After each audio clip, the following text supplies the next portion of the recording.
TradeTheMBI.com. This is John. This report is for the 19th of January.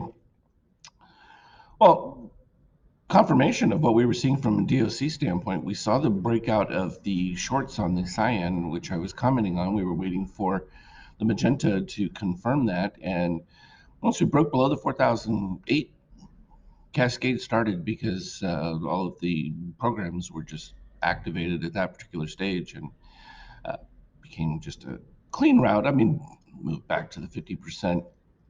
The fact that orange had already spiked so early and is fading already, we may not see too much more on the downside unless we see a significant spike of MBI white from a daily standpoint. Now, of course, intraday, we're always going to get the readings. We're still in a continuation, but we also didn't dip below the red line on the extreme, and I would expect if we were going to get significant follow through on down move, we would have seen that. Just like you would look back here, the previous charts, you can see whenever you get those dips, usually you get a follow through, and depending on if there's a reset from the orange, and usually that's when it starts to make the turnaround, even if you've had the dip below the red line.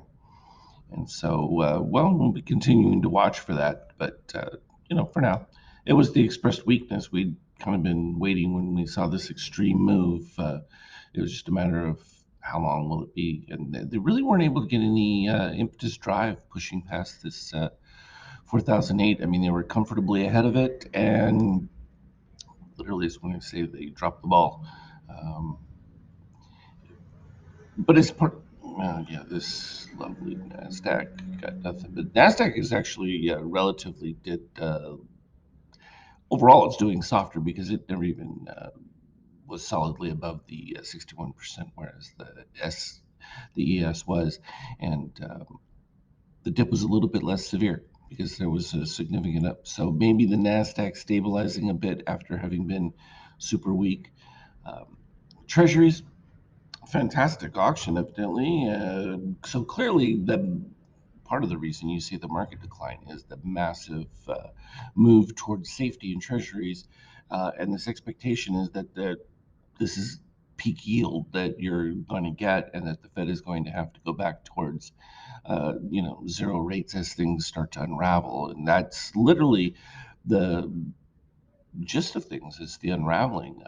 I did have questions about the debt interest rates. I mean, the deficit numbers in that are just going to be staggeringly ridiculous, and they don't really care because all the borrowing that the Fed is doing on their balance sheet and the profits that are made just get sent back to the Congress. So, from that standpoint, it looks bad, but they still get revenue, and they're just continuing to print. It's just a complete disregard. They think the model is broken, and why not continue to do so? So they're just going to keep printing um, with abandon, and I don't see them changing it. And yes, they'll reflect these huge interest numbers, and they'll still run deficits that will just be much larger.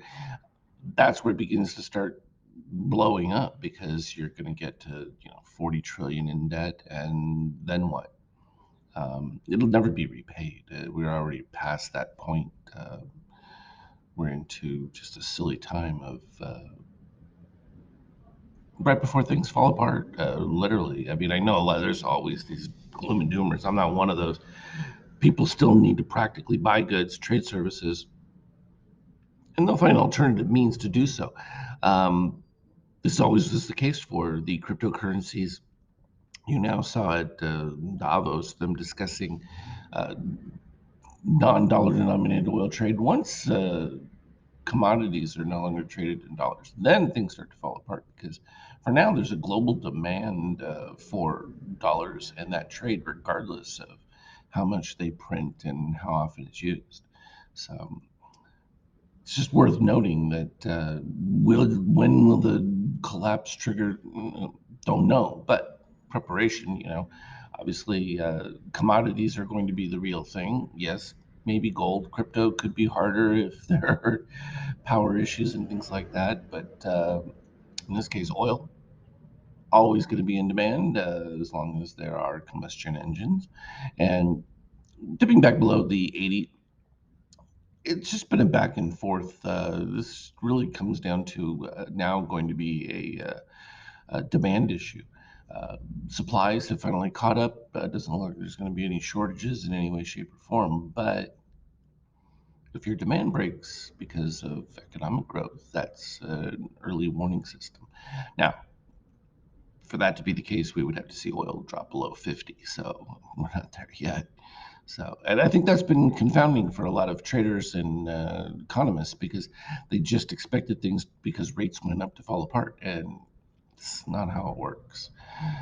Gold, it's going to continue its assault, and I think mirrored with that, you're going to see cryptos continuing to do their climb because it becomes that alternative location. The euro,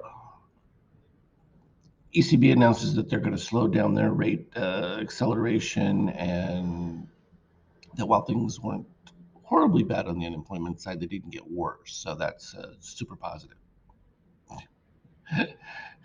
It is sort of like the idea that, well, inflation has slowed its rate of increase, therefore we've got it under control. It's like, no, you still have staggering amount of inflation. It's just not rising as quickly as it did at the beginning. Ooh, big thrill there.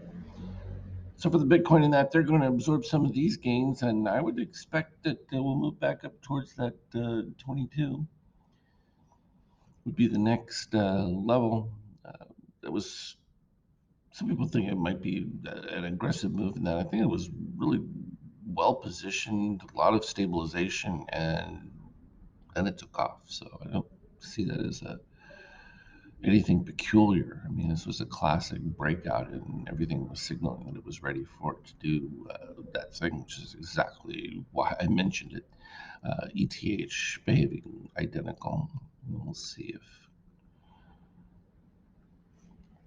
if it'll let me move my chart because for some reason I have that lovely hourglass because it keeps doing the same thing over and over every day where it's fine and then TS just goes blank and then it pops back on again and then charts have to repromulgate.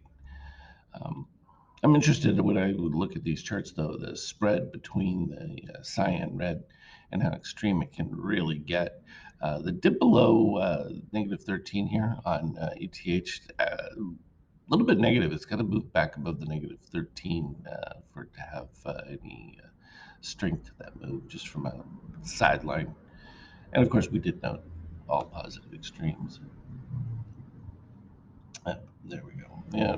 So those charts are still going to have to load up.